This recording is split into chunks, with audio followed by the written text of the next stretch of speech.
एक मादा सम्राट पेंगुइन जब अपना अंडा देती है तो उसका वजन लगभग आधा हो जाता है। ये अंडा देने के लिए उसने पूरे 1 महीने तक कुछ नहीं खाया है। उसे जल्द से जल्द भोजन खोजने के लिए समुद्र में लौटना होता है, लेकिन वह इस कीमती अंडे को अपने साथ नहीं ले जा सकती।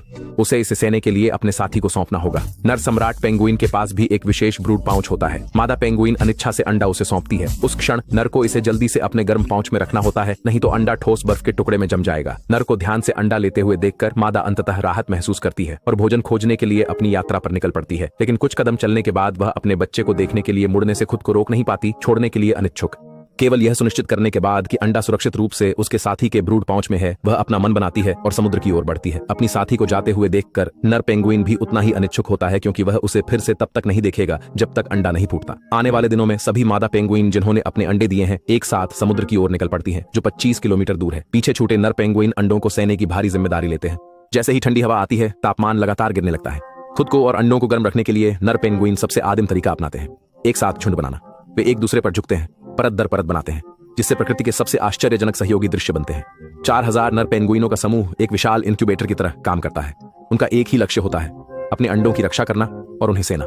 और इस तरह अनगिनत दिन और रातों तक वे कुछ नहीं खाते पीते, केवल अपने शरीर की चर्बी पर जीवित रहते हैं। केवल जब चूजे निकलते हैं और मादाएं लौटकर जिम्मेदारी संभालती हैं, तब वे भोजन के लिए बाहर जा सकते हैं। एक बर्फीला तूफान आता है। तापमान 0 से 60 डिग्री से अधिक नीचे गिर जाता है। बर्फीला तूफान पूरे पेंगुइन कॉलोनी पर छा जाता है। अपने नीचे के अंडों की रक्षा के लिए उन्हें धीरे धीरे एक सुरक्षित स्थान की ओर बढ़ना पड़ता है। बर्फ उनके शरीर को पूरी तरह से ढक लेती है।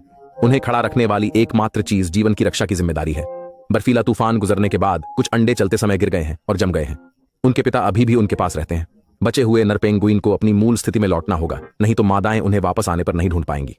इस समय के दौरान नर पेंगुइनों को एक के बाद एक बर्फीले तूफान सहने पड़ते हैं, जब तक कि 2 महीने बाद सूरज अंततः दिखाई देता है और थोड़ी गर्मी लाता है। कुछ अंडे उन गर्म ब्रूड पाउच में फूटने लगते हैं। नया जीवन जन्म लेता है। एक पल में जो लगभग किसी ने नहीं देखा, हजारों बेबी एम्परर पेंगुइन अपने खोल से बाहर निकलते हैं। नवजातों को तुरंत भोजन की आवश्यकता होती है, लेकिन उनके पिता लगभग 4 महीने से नहीं खाए हैं। उन्हें खिलाने के लिए कुछ नहीं है।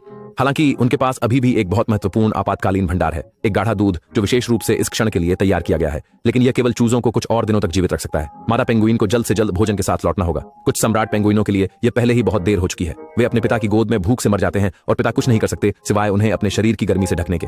दूर से मादा पेंगुइनों का पहला समूह लौट रहा है। वे मोटी और भरी हुई हैं, अपने बच्चों को खिलाने के लिए तैयार हैं। जैसे ही मादाएं लौटती हैं, वे पहली बार अपने चूजों को देखती हैं। नर धीरे धीरे उन्हें अपने साथियों को सौंप देते हैं। लेकिन पुनर्मिलन के बीच अन्य परिवार पीड़ित हैं। कुछ नर अपने साथी को लौटते हुए नहीं देख पाए हैं। वह समुद्र में खो गई हो सकती है। जिन परिवारों का पुनर्मिलन हो गया है, अब उन नर का समुद्र में लौटने का समय है, ताकि वे अपने पेट भर सकें। उन्हें भी चूजों के लिए खाना लाना होता है। माता पिता बारी बारी से यह यात्रा करते हैं, बार बार आगे पीछे जाते हैं, जब तक कि चूजे धीरे धीरे बड़े नहीं हो जाते।